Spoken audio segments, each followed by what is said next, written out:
নমস্কার বন্ধুরা, শিবানী রান্নাঘরে আপনাদের সবাইকে স্বাগত জানাচ্ছি। আজকে নিয়ে আসলাম একটা অন্যরকম রান্না। এখানে কিছু চিংড়ি মাছ নিয়ে নিয়েছি। আজকে আমি আপনাদের সাথে শেয়ার করব মশলা চিংড়ি। এখানে কয়েকটা চিংড়ি মাছ নিয়ে নিয়েছি, আমি ভালো করে বেছে ধুয়ে নিয়েছি। আর এখানে কিছু মশলা নিয়ে নিয়েছি। এখানে আছে পেঁয়াজ, রসুন, আদা, জিরে, লঙ্কা একসাথে পেস্ট করেছি। তার মধ্যে দিয়ে দিলাম ধনে গুঁড়ো আর একটু কাশ্মীরি লঙ্কার গুঁড়ো দিয়ে বেশ ভালো করে আমি মিশিয়ে একটা বাটিতে রেখে দিলাম। কড়াইতে তেল দিয়ে দিয়েছি, তেলটা গরম হয়ে গেছে। এবার আমি দিয়ে দেব কিছুটা পেঁয়াজ কুচিয়ে রেখেছিলাম, পেঁয়াজ কুচানো দিয়ে দিয়েছি। দিয়ে ভালো করে আমি পেঁয়াজটাকে একটু নেড়ে নেব। তারপরে দিয়ে দেবো একটা টমেটো কুচি, পরিমাণ মতো লবণ আর হলুদ দিয়ে দিলাম। দিয়ে এবার ভালো করে আমি টমেটো আর পেঁয়াজটাকে নেড়ে চেড়ে কষিয়ে নেব। লবণ আর হলুদটা দিয়েছি, তাহলে পেঁয়াজ আর টমেটোটা খুব সুন্দর নরম হয়ে যাবে। দেখতেই পাচ্ছেন খুব সুন্দর নরম হয়ে গেছে। তারপরে আমি বাটিতে গুলে রাখা মশলাটা দিয়ে দিয়েছি আর বাটিটা ধুয়ে সামান্য একটু জলও দিয়ে দিয়েছি। দিয়ে এবার মশলাটাকে আমি খুব ভালোভাবে কষিয়ে নেব। যতক্ষণ পর্যন্ত মশলা থেকে তেলটা আলাদা না হচ্ছে আমাকে কষিয়ে যেতে হবে। দেখতেই পাচ্ছেন তেলটা কি সুন্দর আলাদা হয়ে গেছে। তার মধ্যে আমি এবার চিংড়ি মাছ কটা দিয়ে দিয়েছি। আজকে চিংড়ি মাছটা আগে ভাজিনি, আমি কাঁচা চিংড়িটাই মশলার সাথে খুব ভালোভাবে কষিয়ে নেব। তাহলে চিংড়ি মাছটা আমার ভাজা হয়ে যাবে মশলার সাথে। যেহেতু এটা মশলা চিংড়ি, খুব সুন্দরভাবে আমি চিংড়ি মাছটা মশলার সাথে কষিয়ে নিয়েছি। এবার আমি পরিমাণ মতো গরম জল দিয়ে দিলাম। আর একটু জল লাগবে, আর একটু জলও দিয়ে দিয়েছি। দিয়ে বেশ ভালো করে মিশিয়ে নিয়েছি।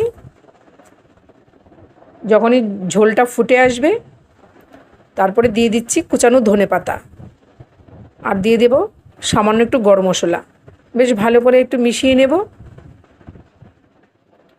আবারও কিছুক্ষণ ফুটিয়ে নেব।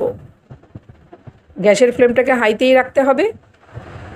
এইদিকে ভাত হয়ে গেছে, ভাতটা আমি ফ্যানটা ঝরিয়ে নিচ্ছি। দেখুন ভাতের ফ্যানটা আমি ঝরিয়ে নিয়েছি। চলুন এবার চলে যাব মশলা চিংড়িতে। গ্রেভিটা অনেকটা শুকিয়ে গেছে, দেখতেই পাচ্ছেন। এবার আমি এর মধ্যে দিয়ে দিচ্ছি একটু ফ্রেশ ক্রিম,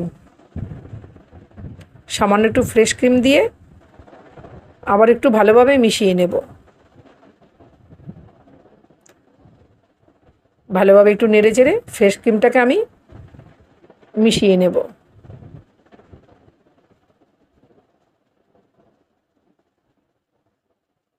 তারপরে দিয়ে দিচ্ছি সামান্য কসুরি মেথি, এরকম হাতে গুঁড়ো করে একটু কসুরি মেথি দিয়ে দেব।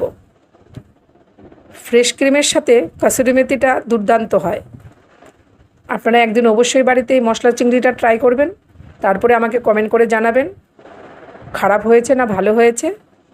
আমি আপনাদের কমেন্টের আশায় থাকব।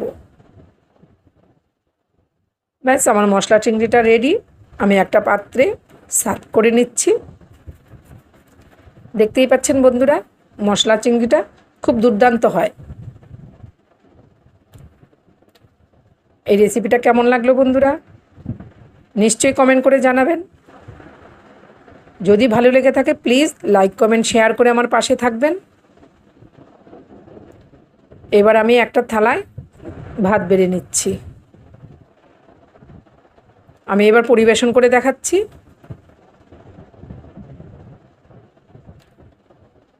তার উপরে আমি একটু মশলা চিংড়ি নিয়ে নিলাম। ভাতটাও খুব গরম, মশলা চিংড়িটাও খুবই গরম।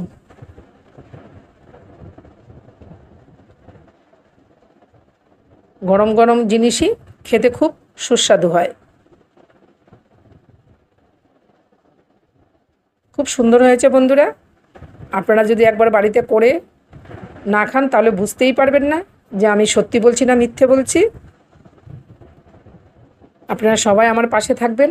দেখা হচ্ছে অন্য কোনো রেসিপি নিয়ে নতুন একটা ভিডিওতে। আজ তাহলে আমি আসি বন্ধুরা, আপনারা সবাই ভালো থাকবেন, সুস্থ থাকবেন, টাটা।